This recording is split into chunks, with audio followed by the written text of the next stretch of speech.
समय पहले की बात है, एक नगरी में एक गुरु और एक शिष्य रहा करते थे।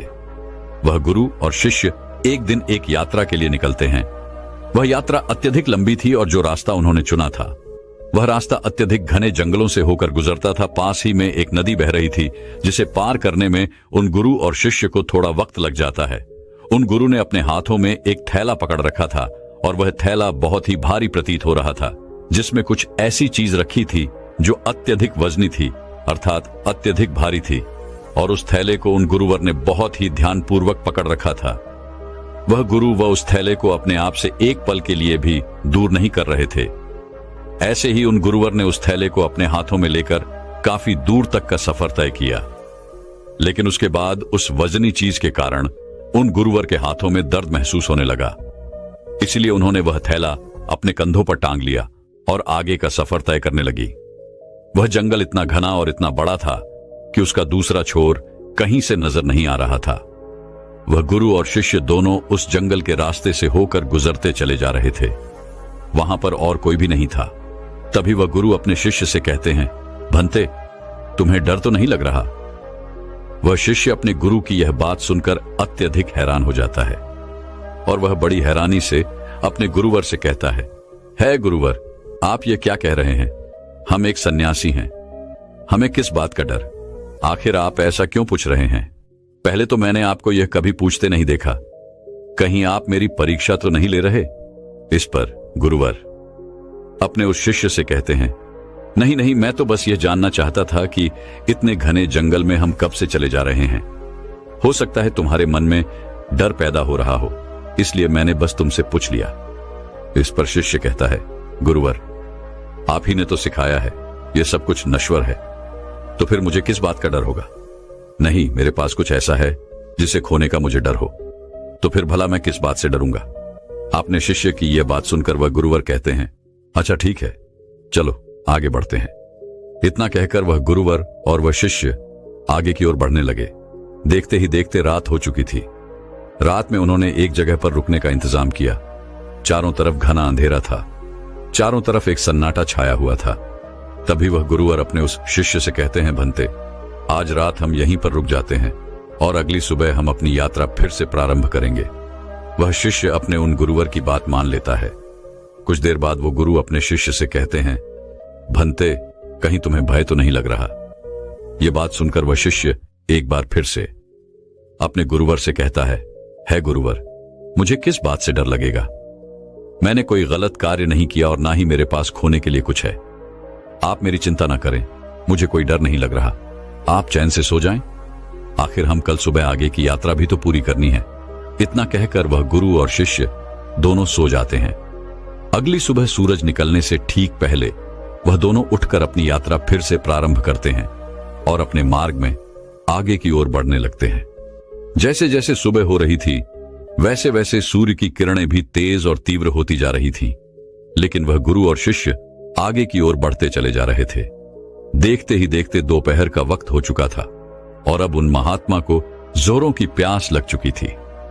दोनों ने जैसे तैसे उस घने जंगल को पार किया और उसके बाद जो गांव पड़ता था उसमें जाकर कुछ देर के लिए विश्राम किया।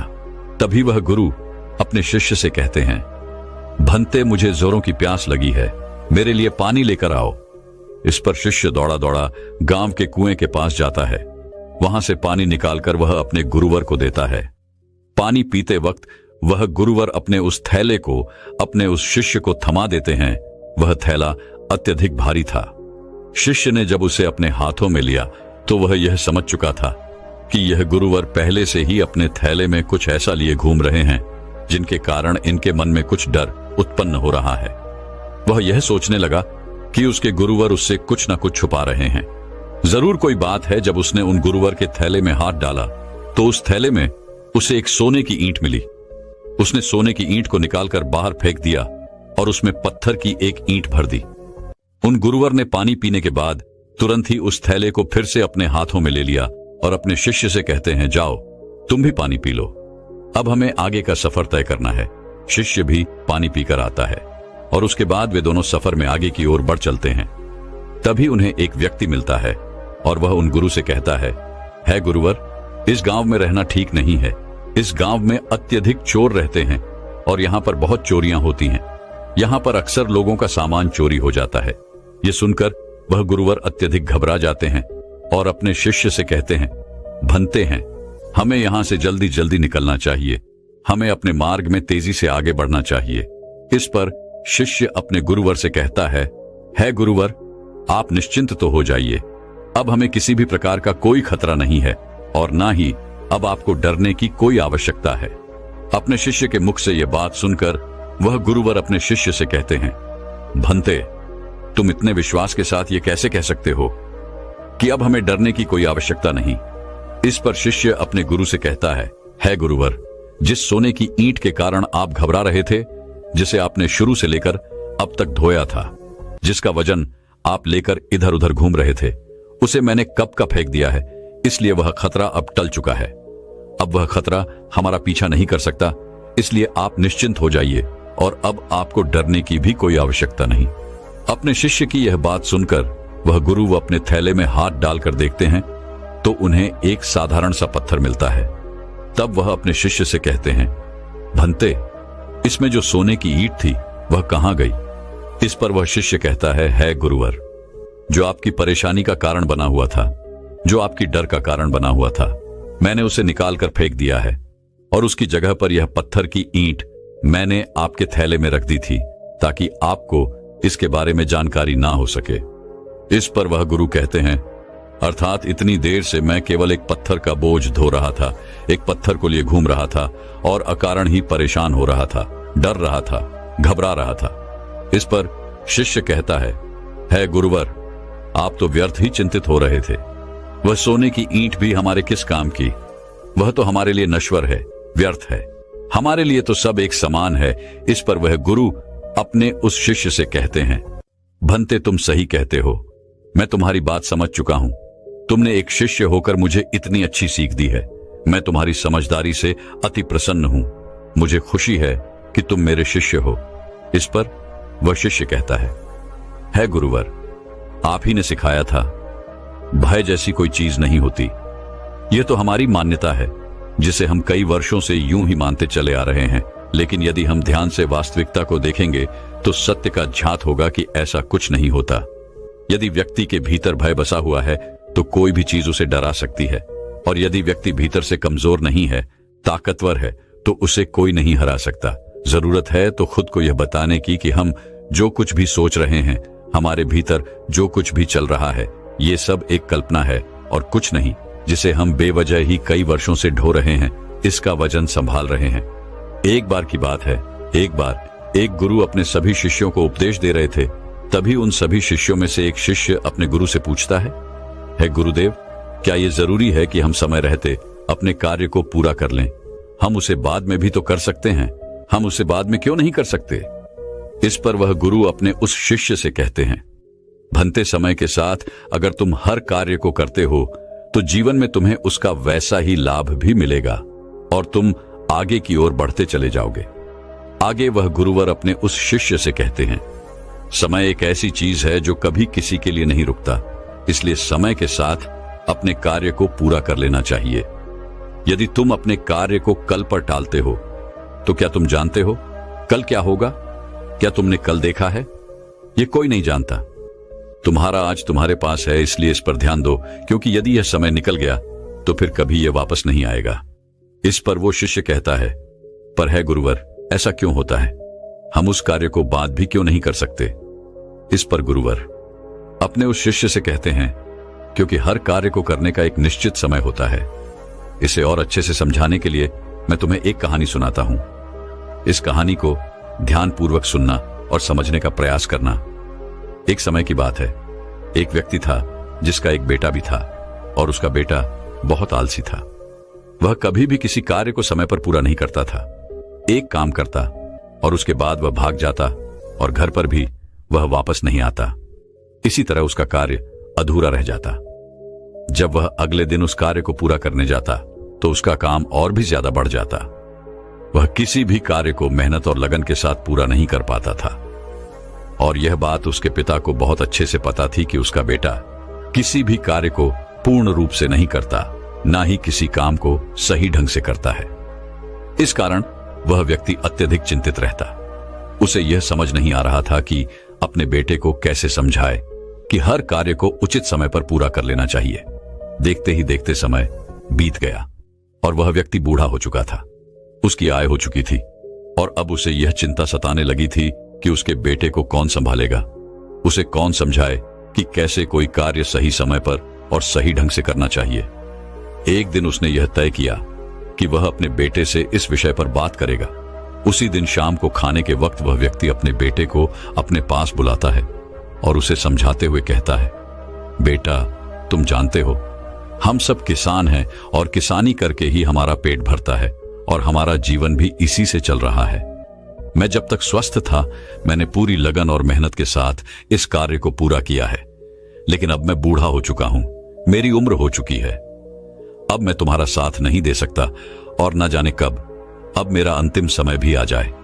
फिर मेरे बाद इस काम को कौन देखेगा, कौन तुम्हारे परिवार को खिलाएगा, उसका ध्यान रखेगा। इसलिए मैं चाहता हूं कि तुम अभी से अपनी जिम्मेदारियां समझ लो और मेरा सारा कार्यभार आज से तुम संभाल लो। उस व्यक्ति के मुख से ये सारी बातें सुनकर उनका बेटा थोड़ा भावुक हो जाता है। तभी आगे उसका पिता उससे कहता है, तुम्हें अब से अपनी हर जिम्मेदारी को समझना होगा, अपने कर्तव्यों का पालन करना होगा, हर काम को स्वयं से करना होगा और यदि तुम अपने सभी कार्यों को समय पर पूरा कर लोगे तो निश्चित तौर पर तुम्हें सही और अच्छे फल भी मिलेंगे। इस पर वह लड़का थोड़ा सा क्रोधित होकर अपने पिता से कहता है, पिताजी, आप क्या कहना चाहते हैं? आपको क्या लगता है मैं अपना कोई कार्य पूरा नहीं करता? मैं खेत में जाता हूं, वहां रहता हूं, वहां की देखभाल करता हूं, घर के कामों के लिए भी जगह जगह जाता हूं, तो क्या ये सब कार्य नहीं है? क्या इन सबको कार्य नहीं कहते और क्या इन्हें मैंने बिना मन के ही पूरा किया है?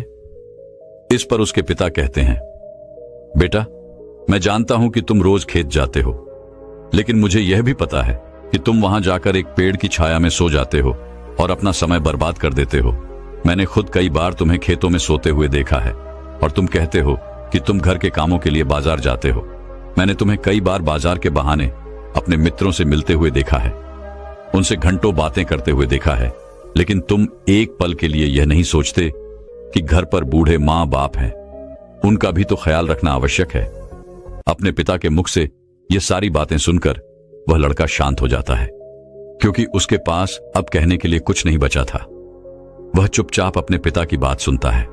उसके पिता आगे कहते हैं, अपना हर कार्य पूरे मन, लगन और ईमानदारी के साथ करना चाहिए, क्योंकि ऐसा न करके तुम किसी और को नहीं बल्कि खुद को ही धोखा दे रहे हो, जो तुम्हारे लिए आगे बढ़कर बड़ी समस्या बन जाएगी और तब ना तो तुम्हें कोई समझाने वाला होगा और ना ही तुम्हारा कोई साथ देने वाला होगा। कल को यदि हम ना रहे तो तुम क्या करोगे? इसलिए समय रहते अपने कार्यों को संभाल लो और ईमानदारी और मेहनत के साथ अपना कार्य पूरा करो। मेरा काम तुम्हें केवल मार्ग दिखाना है और मैं तुम्हें केवल मार्ग ही दिखा सकता हूं। उस पर तुम्हें खुद ही चलना होगा, उसका अनुभव तुम्हें खुद ही प्राप्त करना होगा और यह सब तुम पर निर्भर करता है। यदि तुम मन, लगन और ईमानदारी के साथ अपना कार्य करोगे तो तुम्हारा मन हमेशा प्रसन्न रहेगा, तुम हमेशा खुश रहोगे, क्योंकि तुमने अपने कार्य में अपना 100% दिया है। इसलिए तुम समय के साथ आगे भी बढ़ते चले जाओगे और यदि तुम समय बर्बाद करोगे तो समय भी तुम्हें एक दिन अवश्य बर्बाद कर देगा, क्योंकि समय किसी का इंतजार नहीं करता।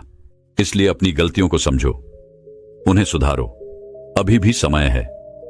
इतना कहकर उस लड़के के पिता वहां से चले गए और वह लड़का भी अपने कमरे में सोने चला गया। लेकिन अब भी वह लड़का अपने पिता की बातों पर ध्यान नहीं देता। ऐसे ही कुछ दिन और बीत गए। कुछ दिनों के बाद उसके माता पिता की तबीयत अचानक खराब हो गई और उनकी अचानक मृत्यु हो गई। माता पिता के जाने के बाद वह पूरी तरह से अकेला हो चुका था। अब उसके साथ कोई नहीं था। उसका किसी चीज में मन नहीं लगता। वो रात रात तक जागता रहता, सोचता रहता कि उसने क्यों अपने पिता की बातें नहीं मानी। यदि उसने अपने पिता की बात मान ली होती तो आज वह हर कार्य को पूरे मन, लगन और ईमानदारी के साथ कर पाता। लेकिन जब भी वह कोई कार्य करने जाता तो उसे कुछ आता ही नहीं था, क्योंकि उसने तो कभी ठीक ढंग से काम किया ही नहीं था। इस कारण उसे कुछ भी झांत नहीं था, उसने कुछ सीखा ही नहीं था। देखते ही देखते ऐसे ही समय बीत रहा था और वह जिन मित्रों के साथ घूमा करता, बातें किया करता, वह भी अब धीरे धीरे कामों पर जाने लगे थे और किसी के पास एक दूसरे के लिए इतना समय भी नहीं था कि वो एक दूसरे के साथ बैठकर बातें कर सके। समय बिता वो जब एक साथ मिलकर बातें करते तो वे सभी केवल अपने कामों की ही बात किया करते थे, लेकिन वहां पर यह लड़का बिल्कुल चुपचाप रहता, क्योंकि इसने अपने जीवन में कुछ नहीं किया था, जिस कारण ये वहां से क्रोधित होकर वापस चला जाता है और अब उसे पछतावा होता है कि उसने अपने जीवन में कुछ नहीं किया, जबकि उसके सारे मित्र धीरे धीरे आगे बढ़ रहे हैं। वह अपने जीवन में कुछ अलग कर रहे हैं और वह अब भी वहीं का वहीं है। उसने तय किया कि अब से वह खेतों में खूब मेहनत करेगा, जैसा उसके पिता ने कहा था। पूरी लगन और मेहनत के साथ वह अपने कार्य को पूरा करेगा। अगले दिन से उसने खेतों में जाना शुरू किया और अपने कार्य को करने का प्रयास किया, लेकिन उसने तो पहले कभी किसी कार्य को किया ही नहीं था, जिस कारण उसे यह समझ नहीं आ रहा था कि वह क्या करे, कैसे करे, जिस कारण निराश होकर वो वापस घर लौट जाता है और रात के बाद वो अपने मित्रों के बारे में सोचता है कि सब कुछ काम कर रहे हैं, कुछ अलग कर रहे हैं, वे सब आगे बढ़ रहे हैं और मैं अकेला हूं। मेरा साथ देने वाला कोई नहीं है। मैंने अपने जीवन में कुछ नहीं कर पाया। यदि मैंने अपने पिता की बात मान ली होती तो आज मैं भी अपने जीवन में कुछ कर रहा होता। यह सोचकर वह अपने पिता को याद करने लगा और फूट फूट कर रोने लगा। उसने अपने पिता की एक भी बातों पर अमल नहीं किया था और यही वजह थी कि आज वह बहुत चिंतित था, बहुत परेशान था और उसका साथ देने वाला भी कोई नहीं था। वह रात रात भर यूं ही सोचा करता, परेशान रहता, चिंतित रहता और जब सुबह होती तो वह खेतों में जाकर मेहनत करने का प्रयास करता, लेकिन उसे कुछ समझ ही नहीं आ रहा था। एक दिन वह अपने घर पर बैठकर इसी चिंता में डूबा हुआ था। तभी उसे ख्याल आया कि इतना सोचने और परेशान होने से कुछ नहीं होगा। अभी इतनी देर नहीं हुई है, मैं जरूर कुछ कर सकता हूं। मुझे अपने पिता की बातों का पालन करना होगा। मैं जो गलती कर चुका हूं उसे मुझे सुधारना होगा, आगे बढ़ना होगा। उस दिन वह यह तय करता है कि यदि मैंने अब तक कुछ नहीं किया, लेकिन अब मैं अवश्य कर सकता हूं। मैंने अब तक किसी की नहीं सुनी, लेकिन अब मैं दूसरों की बात जरूर सुनूंगा और खूब मन लगाकर मेहनत करूंगा। उसने अगले दिन सुबह से ही अपने खेत पर जाना शुरू किया और अपने आस पड़ोस के लोगों से खेती के बारे में जानकारी इकट्ठा की और जैसा जैसा उसे बताया गया था उसने ठीक वैसा ही किया। उसने खूब मेहनत की। उसने अपने कामों पर ध्यान देना शुरू कर दिया। जो काम उसे नहीं आता था वह उससे किसी से पूछ लेता था और फिर उस पर कार्य करता था। धीरे धीरे उसने मेहनत की महत्वता को समझ लिया था। समय की महत्वता को समझ लिया था। वह धीरे धीरे मेहनत और लगन के साथ अपने कार्य को पूरा करने लगा और ईमानदारी के साथ वह आगे भी बढ़ने लगा। इतना कहकर उन गुरुवर ने इस कहानी को यहीं पर समाप्त कर दिया और आगे अपने उस शिष्य से कहते हैं, भंते, यदि उस लड़के ने सही समय रहते ही अपने पिता की बात माननी होती तो वह पहले ही अपने जीवन में आगे बढ़ चुका होता। उसके लिए तरह तरह के दरवाजे खुल चुके होते, लेकिन जब वह पूरी तरह से टूट गया, हार गया, अपने पिता की बात याद आने पर जब उसे पछतावा हुआ, तब उसे यह एहसास हुआ कि उसने गलती की है और उसे सुधारना चाहिए। यदि उसने समय रहते ही जिम्मेदारियों को समझ लिया होता और ईमानदारी से अपना कार्य किया होता तो उसके लिए भी सब कुछ आसान होता और वह भी अपने जीवन में बहुत आगे बढ़ चुका होता। उन गुरुवर के मुख से यह कहानी सुनकर उस शिष्य को सारी बातें अच्छी तरह समझ में आ चुकी थी। वह शिष्य कहता है गुरुवर, आप सही कहते हैं। जीवन में हर चीज का एक सही समय होता है। हमें समय के अनुसार सब कार्य पूर्ण कर लेने चाहिए, अन्यथा अंत में केवल दुख और पछतावा ही बचता है। आगे वह गुरुवर अपने उस शिष्य से कहते हैं, हमेशा ध्यान रखना, व्यक्ति को सदैव अपने काम के प्रति जिम्मेदारी से अपने कार्य को पूरा करना चाहिए। अपने कार्य के प्रति ईमानदार होना चाहिए, तभी वह जीवन में आगे बढ़ सकता है। अन्यथा इतना कहकर वह गुरु शांत हो गए और वह शिष्य भी अपने और गुरु को प्रणाम करके वापस बैठ गया। तो दर्शकों, चलिए अब जिंदगी से दुखों को पूरी तरह से खत्म कैसे किया जा सकता है, इस विषय पर अगली कहानी की शुरुआत करते हैं। दोस्तों, महात्मा बुद्ध कहते हैं, दुख है और यह सत्य है, हमारे दुख का कारण भी है, यह भी सत्य है, और उसका निवारण भी है, यह भी सत्य है। समस्या है तो उसका समाधान भी है, परंतु हमें हमारे जीवन में केवल दुख और समस्याएं ही दिखाई देती हैं। हर तरफ चारों दिशाओं में हमें केवल दुख और परेशानियां ही नजर आती हैं। इसका समाधान तो कहीं नजर ही नहीं आता। हम चाहे कितने भी समस्याओं का समाधान खोजने का प्रयास क्यों न करें, लेकिन हम उसका समाधान निकाल नहीं पाते। और ऐसे ही धीरे धीरे वक्त बीतता जाता है और एक दिन सब कुछ ठीक हो जाता है। परंतु फिर से हमारे जीवन में दुख और समस्याएं आ ही जाती हैं और एक बार फिर से हमारा ध्यान केवल उन समस्याओं की तरफ होता है। हमारे पास उन समस्याओं का कोई निवारण नहीं होता। परंतु यह बात भी बिल्कुल सत्य है कि निवारण और समाधान दुख और समस्या में ही निहित होते हैं। और जो व्यक्ति निवारण और समाधान को खोज लेते हैं, उन्हें जो संपदा मिलती है वह यूं ही समय को गुजार देने वालों को नहीं मिलती। मैंने अब तक आपसे जो कुछ भी कहा है, हो सकता है कि आपको ये सारी बातें समझ में ना आई हों, लेकिन महात्मा बुद्ध ने आखिर ऐसा क्यों कहा कि सभी समस्याओं का समाधान उसी समस्या में होता है। चलिए इसे एक कहानी के माध्यम से समझते हैं। बहुत समय पहले की बात है। एक राज्य का राजा बहुत चिंतित था क्योंकि उसकी पत्नी का जन्मदिन नजदीक आ रहा था। यूं तो कहने को वह राजा था, लेकिन फिर भी उनके वैवाहिक जीवन में हजारों प्रकार की समस्याएं थी। परंतु वह राजा जन्मदिन पर अपनी पत्नी को एक ऐसा उपहार देना चाहता था कि जिससे उनके जीवन में जो दुख है वह कम से कम उस दिन के लिए दूर चला जाए। वह अपनी पत्नी को खुश करना चाहता था, किंतु आपने देखा होगा कि यह कहानी बहुत ही मुश्किल है, क्योंकि हम आज तक किसी को खुश नहीं कर पाए। हम चाहे लाख कोशिशें क्यों न कर लें, लेकिन हम कभी किसी को खुश नहीं कर पाते, क्योंकि यह खुशी हमारे पास नहीं है और ना ही सामने वाले के पास है। जो हमारे पास है ही नहीं, वह हम किसी और को कैसे दे सकते हैं। अर्थात अगर आपको किसी दूसरे को खुशी देनी है तो सबसे पहले आपको खुश होना होगा, आपको खुश महसूस करना होगा। अर्थात वो खुशी आपके पास होनी चाहिए, तभी तो आप किसी और को खुश रख सकते हैं। एक दिन राजा ने सभी दरबारियों को दरबार में उपस्थित होने का आदेश दिया और साथ ही सभी मंत्रीगण भी वहां पर उपस्थित थे। तभी राजा ने सभी से सुझाव मांगा, क्या आखिर वह किस प्रकार अपनी पत्नी को जन्मदिन पर खुश कर सकता है। आखिर कैसा उपहार दे जिस कारण राजा की पत्नी खुश हो सके। वहां पर उपस्थित सभी लोग अपने मन की बातें राजा से बताते हैं, परंतु राजा को वहां पर उपस्थित किसी भी व्यक्ति का कोई सुझाव पसंद ही नहीं आया। एक दिन संध्या के वक्त राजा अपने रथ से कहीं जा रहा था। तभी रास्ते में उसने एक बहुत ही सुंदर मूर्ति देखी। वह मूर्ति बहुत ही सुंदर और आकर्षक थी। उसे देखकर ऐसा प्रतीत होता था मानो उस मूर्ति में जान हो। उस मूर्ति को देखकर राजा बहुत प्रसन्न हुआ और वह तुरंत ही मूर्तिकार के पास पहुंचा और राजा उस मूर्तिकार से कहता है, तुम तो बहुत बड़े कलाकार हो, तुम्हारी मूर्तियों में जान नजर आती है।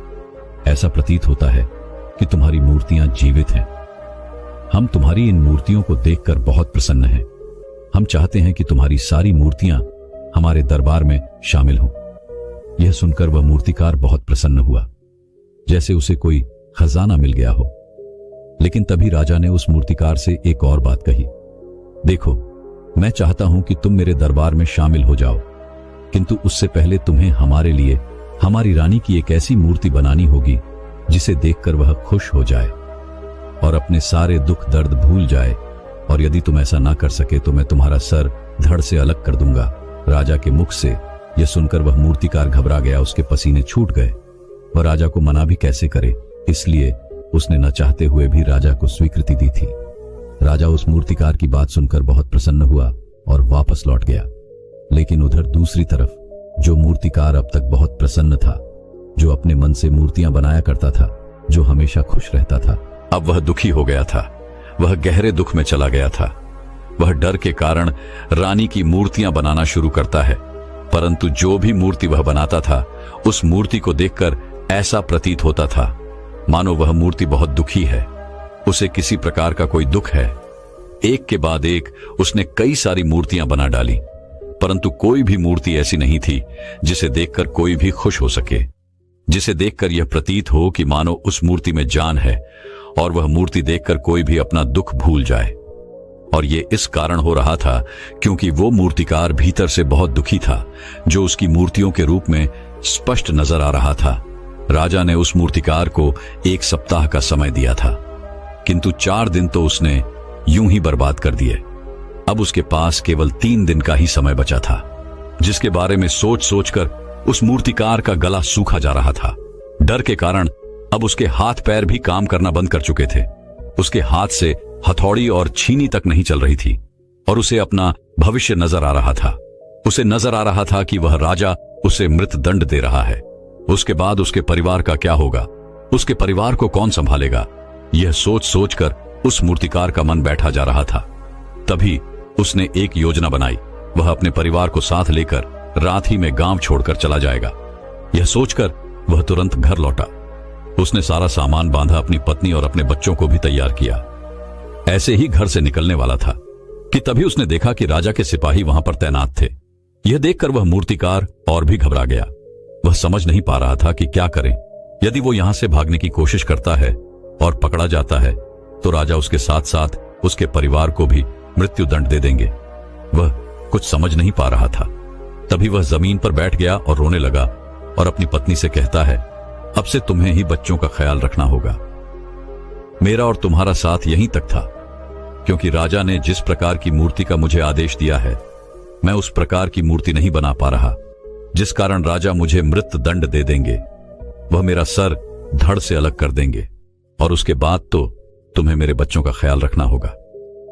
इतना कहकर वह जोर जोर से फूट फूट कर रोने लगा। देखते ही देखते रात बीत गई और अगले दिन सुबह सुबह उस मूर्तिकार के दरवाजे पर एक गुरु दीक्षा मांगने आए। मूर्तिकार ने उन्हें भिक्षा लाकर दी। फिर तो मूर्तिकार बहुत परेशान लग रहा था, जिसे देखकर वह गुरु व उस मूर्तिकार से कहते हैं, बेटा, हमारे जीवन में दुख और सुख तो आते ही रहते हैं। हमारे जीवन में दुख और समस्याएं तो होती ही हैं, किंतु इन सभी दुख और समस्याओं का समाधान और निवारण भी होता है, परंतु हम केवल दुख और समस्याएं ही देखते हैं। उन दुख और समस्याओं के छिपे निवारण और समाधान को हम कभी नहीं देख पाते। यदि तुम ध्यान से देखोगे तो हर समस्या का समाधान है और हर दुख का निवारण भी है। मैं ये अच्छी तरह जानता हूं कि तुम यहां से अपनी पत्नी और बच्चों को लेकर भाग जाना चाहते थे, किंतु ऐसा हो नहीं सका। उस मूर्तिकार ने जब उन गुरु के मुख से यह बात सुनी तो वह उनके चरणों में जा गिरा और हाथ जोड़कर उन गुरु से कहता है, हे गुरुवर, आप ही बताइए मैं क्या करूं। राजा ने मुझे मूर्ति बनाने का आदेश दिया है, किंतु मैं चाहकर भी वह मूर्ति नहीं बना पा रहा, और यदि वह मैंने मूर्ति नहीं बनाई तो राजा मुझे मृत्युदंड दे देंगे और उसके बाद मेरे परिवार का क्या होगा, उनका ख्याल कौन रखेगा। तभी वह गुरु उस मूर्तिकार से कहते हैं, बेटा, आंख बंद कर लेने से कुछ नहीं होने वाला, क्योंकि दुख और समस्याएं तो वहीं की वहीं खड़ी रहती हैं। ध्यान देने और कर्म करने से सब कुछ बदल जाता है। यदि तुम केवल आंखें बंद करके यह सोचोगे कि तुम्हारी समस्याएं चली जाएंगी तो ऐसा कभी नहीं होगा। इतना कहकर उन गुरुओं ने उस मूर्तिकार के कानों में कुछ कहा और उसके बाद वो वहां से चले गए। उनको रुके। वहां से चले जाने के बाद वह मूर्तिकार महल गया, जिसे देखकर राजा उस मूर्तिकार से कहता है, लगता है तुमने समय से पहले ही एक अद्भुत मूर्ति तैयार कर ली है। बताओ वह मूर्ति कहां है, मैं भी उसे देखना चाहता हूं। इस पर वह मूर्तिकार जवाब देते हुए कहता है, महाराज, अभी तक मैंने मूर्ति तैयार नहीं की है, परंतु आपके दिए हुए समय पर मैं अवश्य ही वह अद्भुत मूर्ति तैयार कर लूंगा। लेकिन उससे पहले मेरा एक बार महारानी से मिलना बहुत आवश्यक है, अन्यथा वह अद्भुत मूर्ति तैयार नहीं हो पाएगी और फिर आप चाहें तो मुझे मृत्यु दंड दे सकते हैं। राजा ने उस मूर्तिकार की सारी बातें ध्यानपूर्वक सुनी और उसके बाद राजा ने मूर्तिकार को महारानी से मिलवाया। मूर्तिकार महारानी से मिलने के बाद महारानी से प्रश्न करते हुए कहता है, महारानी जी, किसी भी औरत के जीवन का सबसे बड़ा दुख क्या हो सकता है। इस पर महारानी जवाब देते हुए उस मूर्तिकार से कहती हैं, किसी औरत का मानव बन पाना उसका सबसे बड़ा दुख है। तभी वह मूर्तिकार महारानी से एक और प्रश्न करते हुए कहता है, महारानी जी, किसी औरत के जीवन का सबसे बड़ा सुख क्या है। महारानी उस मूर्तिकार के इस प्रश्न का जवाब देते हुए कहती हैं, किसी भी औरत के जीवन का सबसे बड़ा सुख उसके पति और उसके बच्चों का उसके पास होना है। महारानी के मुख से अपने प्रश्नों का जवाब जानकर मूर्तिकार बहुत प्रसन्न हुआ और उनसे आज्ञा लेकर वह वापस अपने घर लौट आया और अब से रात दिन उस मूर्ति पर काम करने लगा। देखते ही देखते पूरे 3 दिन पूरे हो गए। आखिरकार रानी के जन्म दिवस वाले दिन वह मूर्तिकार उस मूर्ति को लेकर राजमहल पहुंचता है। लेकिन अब राजा के मन में यह बेचैनी थी कि पता नहीं उस मूर्तिकार ने आखिर कैसी मूर्ति बनाई होगी, पता नहीं वह मूर्ति महारानी को पसंद आएगी भी या नहीं। इस प्रकार के कई प्रश्न राजा के मन में चल रहे थे। राजा के मन की बेचैनी लगातार बढ़ती ही, लेकिन उधर दूसरी तरफ राजा को उस मूर्तिकार पर पूर्ण विश्वास भी था, क्योंकि राजा ने पहले ही उस मूर्तिकार के हाथों की कला देखी हुई थी। इसलिए एक तरफ उनके मन में यह भी विचार चल रहे थे कि उस मूर्तिकार ने जरूर ही अद्भुत मूर्ति बनाई होगी। वह मूर्ति सफेद कपड़ों से ढकी हुई थी। तभी राजा ने उस मूर्ति की ओर इशारा करते हुए रानी से कहा, यह आपका जन्मदिवस का तोहफा है, इसे कबूल करें। उसके बाद रानी ने अपने हाथों से उस मूर्ति से वह कपड़ा हटाया और इस मूर्ति को देखते ही रानी की आंखों से आंसू बहने लगे और यह देखकर राजा को ऐसा प्रतीत हुआ कि मानो महारानी को यह मूर्ति पसंद नहीं है। इसलिए राजा ने तुरंत ही क्रोधित होकर अपने सिपाहियों को आदेश दिया और उस मूर्तिकार को बंदी बनवा लिया। लेकिन तभी महारानी राजा से कहती हैं, रुकिए, इस मूर्तिकार ने तो मेरा दुख और सुख एक ही मूर्ति में निकाल दिया है। इस मूर्ति में मेरे पति मेरे साथ है और मेरे हाथ में मेरा बच्चा है। इससे सुंदर मूर्ति मैंने आज तक नहीं देखी। यह बहुत ही लाजवाब है, अद्भुत है। इससे सुंदर तोहफा मेरे लिए और कोई नहीं हो सकता। काश ऐसा मेरे जीवन में वास्तव में हो जाए कि मेरे पति भी मेरे साथ हो और मेरे हाथों में मेरा बच्चा हो। महारानी की ये सारी बातें सुनकर और इस मूर्ति को देखकर राजा को अपनी गलती का एहसास हुआ। राजा अपनी प्रजा और अपने साम्राज्य के देखरेख में इतना व्यस्त रहता था कि वह कभी अपनी पत्नी को समय नहीं दे पाता था, जिस कारण राजा की आंखों से आंसू बहने लगे और दरबार में उपस्थित सभी लोग वह मूर्ति देखकर हैरान थे। आज तक किसी ने भी ऐसी सुंदरता और जीवित मूर्ति नहीं देखी थी जिसमें सुख और दुख एक साथ नजर आ रहे हों। उसके बाद उस राजा ने उस मूर्तिकार को रिहा करवाया और उसे ढेरों इनाम दिए और अपने राज दरबार में जगह भी थी। किंतु उस मूर्तिकार ने इनाम स्वीकार कर लिया, परंतु राज दरबार में उसने जगह नहीं ली और हाथ जोड़कर राजा से कहता है, हे महाराज, मेरी आपसे एक विनती है।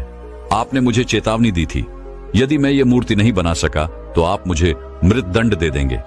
किंतु मैं आपसे बस इतना ही कहना चाहता हूं कि हम में से चाहे कोई भी प्राणी क्यों ना हो, सभी के प्राण उतने ही कीमती हैं जितना कि आपका या महारानी के है।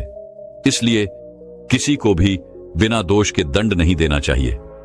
मेरी पत्नी ने मुझसे कहा था कि राजा की दोस्ती और दुश्मनी दोनों ही अच्छी नहीं है, इसलिए मुझे आपके राज्य दरबार में कोई स्थान नहीं चाहिए। मैं अपनी छोटी सी दुनिया में बहुत खुश हूं। मैं अपने छोटे से परिवार के साथ बहुत खुश हूं। मैं आज तक जो करता आया हूं मुझे वह पसंद है और मैं अपने पूरे जीवन काल वही करना चाहता हूं। मैं जैसा हूं, जिस हाल में हूं, मुझे बहुत प्रसन्नता है कि मैं आज इतना खुशहाल इंसान हूं। अब मुझे आज्ञा दीजिए। इतना कहकर वह मूर्तिकार वहां से चला गया।